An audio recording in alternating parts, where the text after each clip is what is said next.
दोस्तों, तब क्या होगा जब दुनिया के सबसे बड़े शार्क का मुकाबला दुनिया के सबसे बड़े सांप के साथ किया जाएगा, यानी कि मेगालोडॉन शार्क का मुकाबला किया जाएगा टाइटेनोबोआ से। तो आपके मन में भी यह सवाल कभी ना कभी तो आया ही होगा, और आया है तो, और ना भी आया है तो यह वीडियो आपके लिए ही बना हुआ है। तो हम इनके लड़ाई के बारे में जानने से पहले इन दोनों के बारे में की थोड़ी जानकारी जान लेते हैं। तो सबसे पहले हम टाइटेनोबोआ की बात करते हैं। दोस्तों, आज से करीब 6 करोड़ साल पहले साउथ अमेरिका के कोलंबिया रिवर में टाइटेनोबोआ सांप रहा करते थे, और साल 2009 में नॉर्थर्न कोलंबिया के एक कोल माइन में काम कर रहे लोगों को टाइटेनोबोआ के फॉसिल्स मिले। तभी हम इंसानों को इस सांप के बारे में पता चला, जिसकी वजह से सभी लोग हैरान होने लगे थे, क्योंकि उन्हें यकीन ही नहीं हो रहा था कि इस धरती पर इतने बड़े सांप भी कभी एग्जिस्ट हुआ करते थे। इसके बाद उसी कोल माइन में कुल 28 टाइटेनोबोआ के फॉसिल्स मिले थे, और इनके इतने बड़े साइज को देखकर इनका नाम टाइटेनिक बोआ रखा गया था, मगर बाद में इसे छोटा करके टाइटेनोबोआ कर दिया गया। हम इंसानों को जो टाइटेनोबोआ के फॉसिल्स मिले थे, उसके अध्ययन से यह माना जाता है कि यह सांप वर्तमान समय में मौजूद जायंट एनाकोंडा से करीब 3 गुना बड़ा हुआ करता था,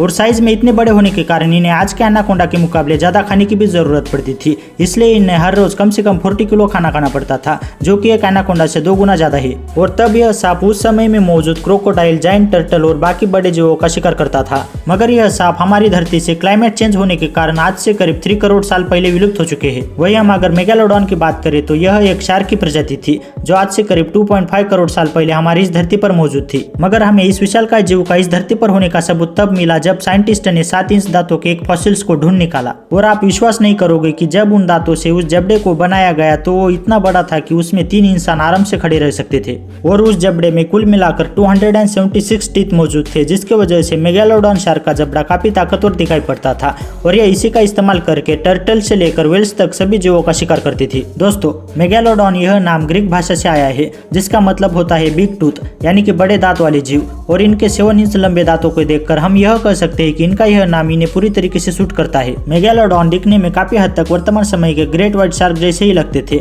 इसलिए साइंटिस्ट ऐसा मानते हैं कि यह दोनों क्लोजली रिलेटेड है। मगर मेगालोडॉन साइज में बड़ी होने के कारण अपने शिकार पर ग्रेट व्हाइट शार्क की तरह नीचे से हमला करने के बजाय साइड से आकर हमला करती थी, और इनकी बॉडी शिकार करने के लिए ही बनी थी, और शिकार करने के मामले में यह काफी सक्सेसफुल भी थी।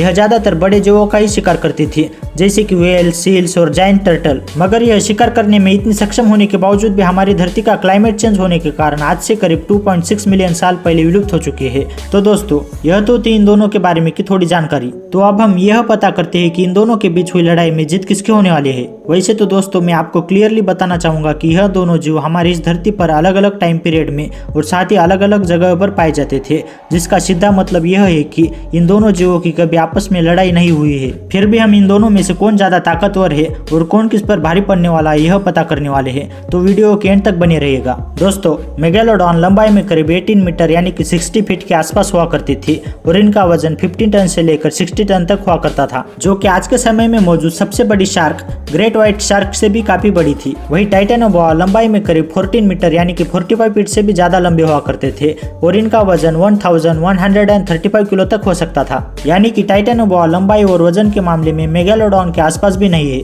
वही हम इनके हथियारों के बारे में जाने तो मेगालोडॉन के जबड़े में कुल मिलाकर 276 टीथ मौजूद थे, जो लंबाई में 3 इंच से लेकर 7 इंच तक हुआ करते थे, और यह अपने इसी ताकतवर जबड़े की मदद से करीब 40,000 PSI के प्रेशर के साथ अपने शिकार को काट सकती थी। वही टाइटेनोबोआ के पास बड़े और मजबूत दांत तो मौजूद नहीं थे, लेकिन इनके पास कई सारे नुकीले दांत थे, जिनका इस्तेमाल यह अपने शिकार को पकड़ने के लिए करते थे। टाइटेनोबोआ के दांत काफी फ्लेक्सिबल हुआ करते थे, इसलिए जब यह शिकार को पकड़ लेते तब इनके दांत बेंड होकर शिकार के बॉडी में धंस जाते। इसके बाद वह शिकार जितना खुद को छुड़ाने की कोशिश करता, टाइटेनोबोआ के दांत उसके बॉडी में और भी ज्यादा धंसते जाते, और अपने शिकार को एक बार मजबूती से पकड़ लेने के बाद अपने मस्कुलर बॉडी से उस शिकार को जकड़ लेता, और अपने शिकार को इतने जोर से दबाता जिसकी वजह से शिकार की बॉडी में खून का बहाव कम हो जाता, और उसके हार्ट और ब्रेन को पर्याप्त ऑक्सीजन न मिलने के कारण थोड़ी देर में उसकी मौत हो जाती। तो अब हम इन दोनों के एजिलिटी के बारे में जान लेते हैं। दोस्तों, मेगालोडॉन पूरा समय पानी में ही रहा करती थी, मगर टाइटेनोबोआ पानी के साथ साथ जमीन पर भी रहा करता था। हालांकि टाइटेनोबोआ जमीन पर ज्यादा स्पीड से तो नहीं चल सकता था,